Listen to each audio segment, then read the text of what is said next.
அனைவருக்கும் டிவைன் ஹீலர்ஜி மற்றும் ரைக்கி தாந்திரிக் மாஸ்டரின் அன்பு வணக்கம். இன்றைய பதிவு மூன்றாம் கண் ரகசியம், சித்தர்கள் சொன்ன அதிசய உண்மைகள். இதை பற்றி பார்க்க போகிறோம். ஆன்மீக நேயர்களே, இன்றைய காணொளியில் நாம் மிகவும் ஆழமான, மர்மமான, அதே நேரத்தில் சக்தி வாய்ந்த ஒரு விஷயத்தை பற்றி பார்க்க போகிறோம். அது என்ன தெரியுமா? அதுதான் மூன்றாம் கண். தமிழின் சித்தர்கள் அதை ஞானக்கண், திவ்ய கண், அகக்கண் என்று அழைக்கிறார்கள். இது ஒரு சாதாரண கண் அல்ல, இது உடலில் இருக்கும் கண்ணும் அல்ல, இது உள் உணர்வு திறக்கும் ஒரு ஆன்மீக திறவுகோல். பல சித்தர்கள் இதை பற்றி சொல்லியிருக்கிறார்கள்.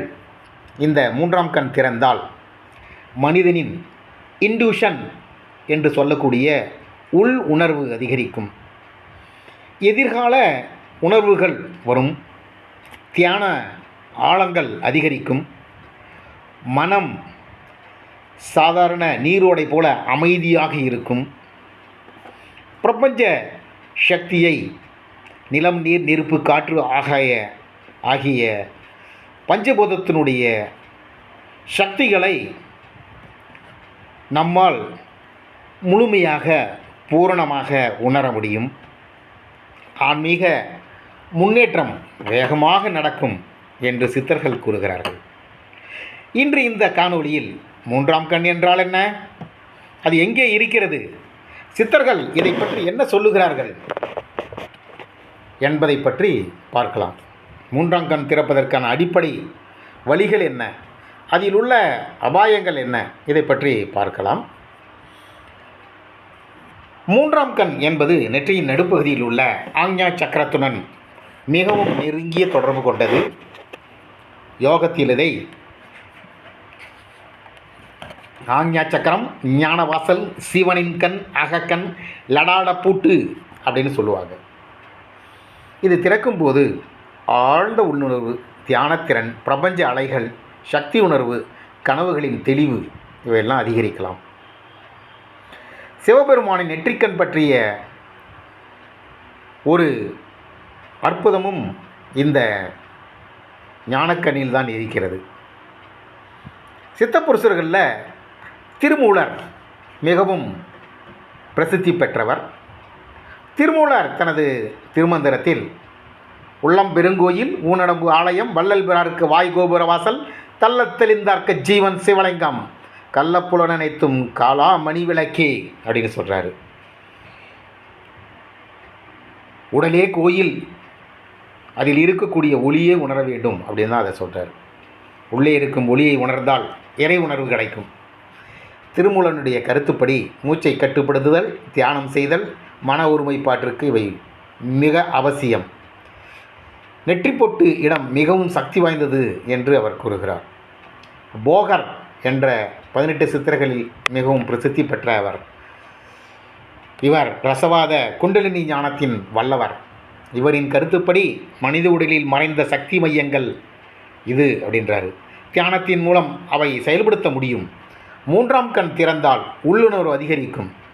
போகர் குறிப்பாக சொல்வது என்னவென்றால், மூலாதாரத்திலிருந்து சக்தி மேலே எழுப்புதல், சூட்சுமான ஆடி செயல்படுத்த வைத்தல், நெற்றி மையத்தின் ஒளி உணர்தல், இவற்றை பற்றி அவர் கூறுகிறார். சித்தர்களில் தலைமை சித்தராகிய அகத்திய மகரிஷியின் அம்மா என்றோது அஷசித்து கிளைவார் குளிகைவார். அகத்தியரே காசாயவானவர், அப்போது சித்தர் எல்லாம் கைக்கொள்வார்கள். அகத்தியரை தென்னனிட்டு வேறு செல்ல யாருக்கும் தடையில்லை அரசே என்பார். அகத்தியரதம் எக்கியதில் பிரதியோகி, 1008 அண்டமெல்லாம் ஆணையாச்சி அப்படின்ற சித்தப்புருஷர்கள் 18 சித்தர்களும் அகத்தியரை போட்டி பாடியிருக்கிறார்கள். அப்படிப்பட்ட மகாமுனி மனித உடலை ஒரு பிரபஞ்சமாகவே பார்க்கிறார். அவருடைய கருத்துப்படி மனம் அமைதியாக இருந்தால், மூச்சு சமநிலைக்கு வந்தால் உடலின் உயிர் சக்தி மேம்படும் அப்படின்னு சொல்கிறாரு. இதை ஞான விழிப்பு, அகக்கண் திறப்பு அப்படின்னு சொல்கிறாரு. அகத்தியர் தியானத்தில் ஒளி தியானம், மூச்சு பயிற்சி, மௌனம் என்பது முக்கியமாக சொல்லப்படுகிறது. அடுத்து மிகவும் பிரசித்தி பெற்ற 18 சித்தர்களில் கோரக்கர் அப்படின்னு ஒரு சித்தர். அவர் குண்டலினி யோகத்தின் ஆழ்ந்த ஞானம் கொண்டவர். இவர் மனிதனின் சக்தி தூங்கிக் கொண்டிருக்கிறது, தியானம் மூலம் அதை எழுப்ப முடியும், இந்த சக்தி நெற்றி மையத்தை அடையும் பொழுது மனிதனின் உணர்வு நிலை மாறுகிறது அப்படின்னு சொல்கிறார். பிராணாயாமம், நாடி சுத்தி, மந்திர தியானம் இவை மூன்றும் முக்கியம் அப்படின்னு சொல்லிட்டு இவர் சொல்கிறாரு. பட்டினத்தார் என்று சொல்லக்கூடிய ஒரு சித்தர். இவர் தன்னுடைய கடந்த காலத்தில் ஒரு பெரிய போக நிலையில் இருந்து ஞானம் பெற்றதனால், மகன் மூலமாக ஞானம் பெற்றதன் மூலமாக அவர் சித்தரானவர். இவர் நேரடியாக 3ஆம் கண் என்று சொல்லாவிட்டாலும் அவரின் பாடல்களில் வெளி உலகை விட அதிக அக உலகை காண வேண்டும் அப்படின்னு சொல்கிறார்.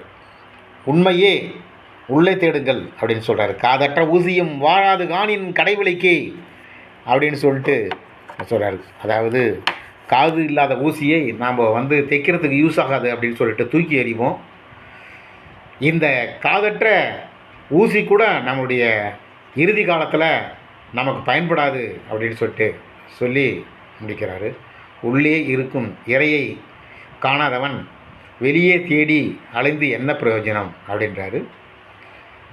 இந்த கருத்தை தான் மதர் தெரேசா, அன்னை தெரேசா கூட அடிக்கடி சொல்லுவாங்க. ஒவ்வொரு மனிதரும் ஒரு இறையர்களின் படைப்பு அப்படின்னு சொல்லுவாங்க. கடவுள் தன்னுடைய படைப்பில் மனிதனை படைத்தான் அப்படின்னு நீங்கள் நம்புகிறதா இருந்துச்சுன்னா அந்த கடவுளினுடைய சுவடுகள், அந்த கடவுளுடைய தன்மைகள் அந்த மனிதன்கிட்ட இருக்கும் அப்படின்றாங்க. அதுக்கு உதாரணமாக ஒரு மண்பானை செய்யக்கூடிய கொய்யவனுடைய கையில் மண்பாட்டம் செய்யும் பொழுது எப்படி மண் ஒட்டிகிட்டு இருக்குமோ அதே போல் இறைவனுடைய அந்த அருளும் அவருடைய ஞானமும் மனிதனுக்கும் உள்ளேயும் இருக்கும் அப்படின்னு தான் சொல்கிறாரு. இதில் அன்னை தெரேசா சொல்லக்கூடிய முக்கியமான விஷயம், மனிதனே ஆத்மாவே கடவுள் அப்படின்னு தான் சொல்கிறாரு. உனக்கு முன்னால் இருக்கக்கூடிய ஒரு சாதாரண மனிதரிடம் உங்களால் நெருக்கம் கொள்ள முடியவில்லை, அன்பு கொள்ள முடியவில்லை அப்படின்னு சொன்னால் கண்ணுக்கே தெரியாத இறைவனிடம் எப்படி அன்பு காட்ட முடியும் அப்படின்னு சொல்லிட்டு கேள்வி கேட்குறாங்க. அந்த வகையில் இதன் மூலம் ஆன்மீக பார்வை, அகக்கண் விழிப்பு இவைகளை தான் நம்ம பார்க்குறோம். தியானம் அப்படின்றது ஒரு 15 நிமிடத்திலிருந்து 20 நிமிடம் நெற்றி மையத்தில் கவனம் வைத்து தியானம் செய்வதனால் நம்முடைய ஞானக்கண், நெற்றிக்கண் திறப்பதற்கு வழிவகுக்கும் அப்படின்றாங்க. இது மட்டும் இல்லாமல் அஞ்சனக்கல் போன்ற துணை பொருட்களையும், பாசிட்டிவ் எனர்ஜி அப்படின்னு சொல்லக்கூடிய நேர்மறையான சக்தி பொருள்கள், ஒரு சில அஞ்சனக்கல், கருங்காலி ஸ்டிக்கு, இந்த மாதிரி ஒரு சில பொருள்களை நெற்றி பொட்டில் நம்ம கிளின்சிங் செய்யும் பொழுது நம்முடைய 3ஆம் கண் சாதாரணமாக திறக்கும் அப்படின்றாங்க.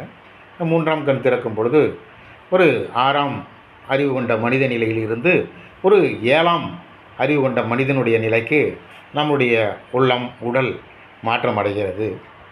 இதுக்கு பிராணாயாமம் மிக முக்கியமாக தேவைப்படுது அப்படின்னு சித்தப்புருஷர்கள் சொல்கிறாங்க. இது மட்டும் இல்லாமல் அதிகமாக பேசாமல் சில நேரம் அமைதியாக இருப்பது மன ஆற்றலை சேமித்து நம்முடைய சக்தியை வெளிப்படுத்தக்கூடிய அற்புதமான நிலை அப்படின்னு சொல்கிறாங்க. இதில் தியானம், பிராணாயாமம், மௌனம் அப்படின்றது முக்கியமான அம்சமாக சொல்லப்படுது. இது மட்டும் இல்லாமல் சத்துள்ள உணவுகளை உண்ண வேண்டும், நேர்மறை சிந்தனை அதிகமாக இருக்க வேண்டும். கோபம், பொறாமை, பயம் போன்றவை மனசக்திகளை, நம்முடைய ஆறாவை, நம்முடைய ஆறா சக்தியை, நம்முடைய தேஜஸ் என்று சொல்லக்கூடிய ஒளிவட்டத்தை குறைக்கக்கூடிய தன்மை கொண்டதாக இருக்கிறது. எனவே நாம் அன்பு, கருணை இதன் மூலமாக நம்முடைய தெய்வீக நிலைக்கு போகும்பொழுது நம்முடைய 3ஆம் கண் சாதாரணமாகவே திறந்துவிடும் அப்படின்னு சொல்லி தான் சித்தப்புருஷர்கள் சொல்கிறாங்க. பலர் 3ஆம் கண் திறந்தவுடன் அதிசய சக்தி வரும், எல்லாம் தெரியும், உடனே சக்தி கிடைக்கும் அப்படின்னு சொல்லிட்டு நினைக்கிறாங்க. ஆனால் உண்மையிலேயே முதலில் மனம் தூய்மையாக வேண்டும்.